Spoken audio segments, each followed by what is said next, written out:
السلام علیکم، کیسے آپ سب؟ امید کرتی ہوں آپ سب بھی خیریت سے ہوں گے۔ اور میرے ابو کا انتقال ہوئے اب 40 دن ہو چکا ہے۔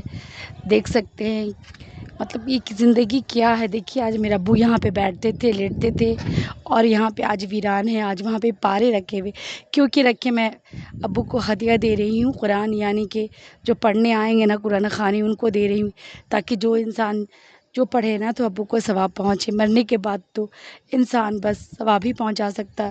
اب قرآن بخش سکتے ہیں، اور جو بھی ہو مسجد میں آپ جو بھی قالین ہو گئے اور جے نماز قرآن بس یہی سب دے سکتے ہیں۔ زندگی کچھ نہیں ہے میرے بھائی، بہت بہت ہی عجیب ہے۔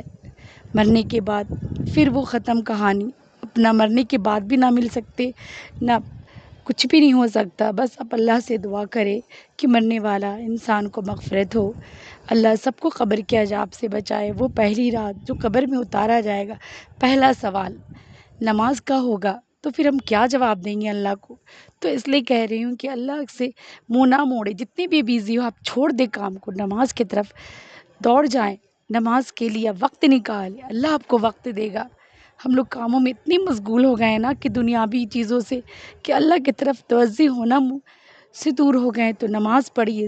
میں کہتی رہوں گی بار بار، اگر کوئی مجھے کروڑ روپیہ دے دینا، بولے کہ تم وہ ناچ گانے بناؤ، کبھی نہیں، کبھی بھی نہیں بنا۔ میں غریبی رہنا پسند کر لوں گی، لیکن ایسا ویڈیو نہیں بناؤں گی۔ مت کرے کوئی، لائک نہیں چاہیے۔